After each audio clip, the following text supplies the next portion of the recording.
Dudakları acı bir memeyi emmek zorunda olan çocuğun kederlerini hangi şair anlatacak? Balzac bu soruyu neredeyse 200 yıl önce sordu ve cevabı, bugün modern psikolojinin en büyük takıntılarından birini, yani bağlanma teorisini aydınlatıyor.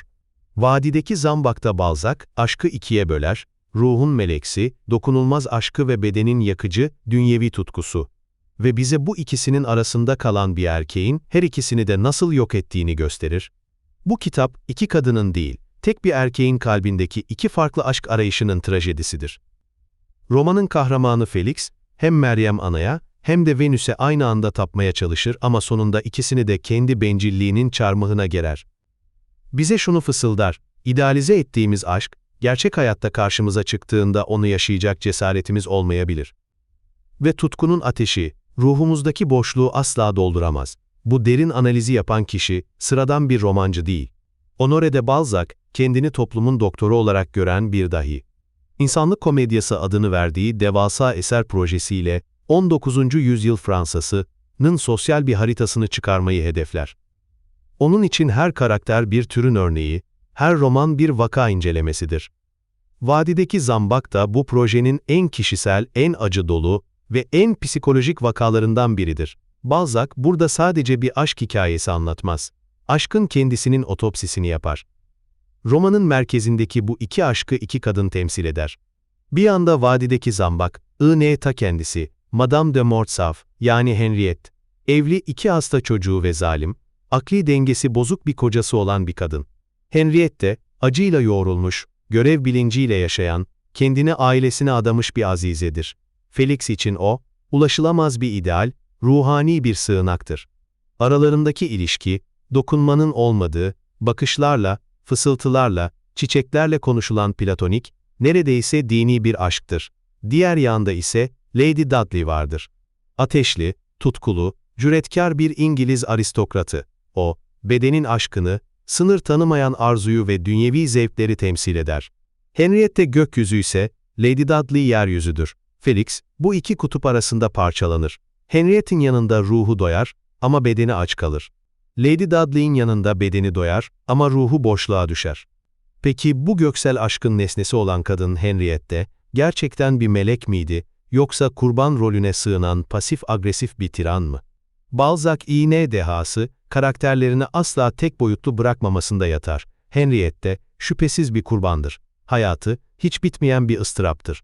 Kocasının psikolojik şiddetine, çocuklarının hastalıklarına göğüs gerer. Erdemi ve saflığı, onun en büyük gücüdür. Felix'i de bu erdemli dünyaya çeker, onu hırslarından, bencilliğinden arındırmaya çalışır, ona bir anne gibi yol gösterir. Ona der ki, ben senin vicdanın olacağım. Bu, bir erkeğe sunulabilecek en ruhani hediyedir. Ama madalyonun bir de diğer yüzü var. Henriette'in bu azizeliği, aynı zamanda bir tür duygusal hapishanedir. Felix'i kendine bağlamak için kullandığı bir silahtır. Ona asla sahip olamayacağı bir umut verir, onu sürekli bir arzu ve pişmanlık döngüsünde tutar. Sevgisini bir lütuf gibi sunar ama her zaman bir adım geride durur. Felix'e, seni bir kardeş gibi seveceğim, beni hayal kırıklığına uğratma derken, aslında onu kendi erdeminin gardiyanı yapar. Dokunulmazlığı, onun en büyük gücü ve en büyük zulmüdür. Felix'i hem kurtarır hem de hadım eder. Onu kutsal bir aşka mahkum ederek aslında dünyevi hayattan ve normal bir ilişkiden de men eder. Bu yüzden Henriette de ne tam bir azize ne de tam bir canavardır. O, acı ve erdemin insanı dönüştürebileceği karmaşık, trajik bir varlıktır.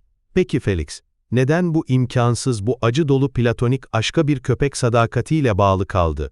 Onu bir azizeye tapan bir şövalyeye çeviren şey neydi?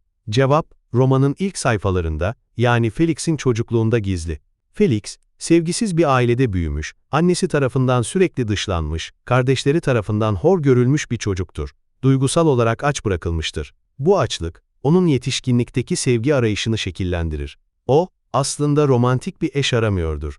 Kendisine hiç verilmemiş olan o koşulsuz, şefkatli anne sevgisini arıyordur. Henriette de, acı çeken, koruyucu ve anaç tavrıyla bu boşluğu mükemmel bir şekilde doldurur. Felix, Henriette'e aşık değildir, ona tapar. Çünkü Henriette, onun için bir kadın değil, bir fikirdir. Saflığın, fedakarlığın ve hiç tatmadığı anne şefkatinin bir simgesidir.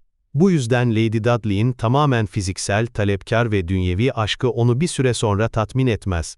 Çünkü bu aşk, onun ruhundaki o derin çocukluk yarasını iyileştirmez. Felix'in trajedisi, yetişkin bir adamın bedeninde, sevilmemiş bir çocuğun kalbini taşımasıdır. Ve o kalp, gerçek bir kadının aşkıyla değil, ancak bir meleğin imkansız ve dokunulmaz sevgisiyle teselli bulabileceğine inanır. Peki Balzac'ın bu büyük psikolojik portresi, bu erkek acısının destanı nerede çatırdıyor? Romanın sonunda. Felix, yaşadığı bu trajik aşk hikayesini yeni sevgilisi Natalie'ye uzun bir mektupta anlatır. Kendini acıların çocuğu, talihsiz bir aşık olarak resmeder ve Natalie'den gelen cevap mektubu, romanın bütün yapısını sarsan bir bombadır. Natalie Felix'e acımaz. Tam tersine, onu acımasızca eleştirir. Ona der ki, sen bir aşk vampirisin, bir kadının erdemiyle, diğerinin tutkusuyla beslenmişsin ve sonunda ikisini de öldürmüşsün. Sürekli kendini acındırıyorsun ama asıl suçlu sensin.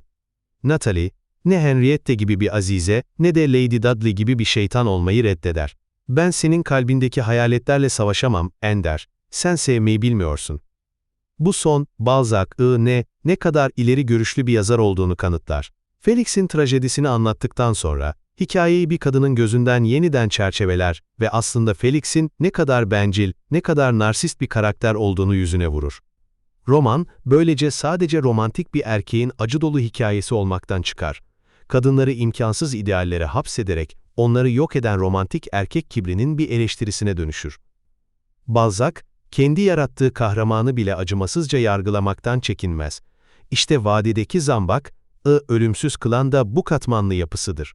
Bu kitap neden ölmeyi reddediyor? Çünkü anlattığı ikilemler zaman ve mekan tanımaz. Hepimiz hayatımızın bir noktasında ruhani bağ ile fiziksel arzu arasındaki dengeyi bulmaya çalışırız.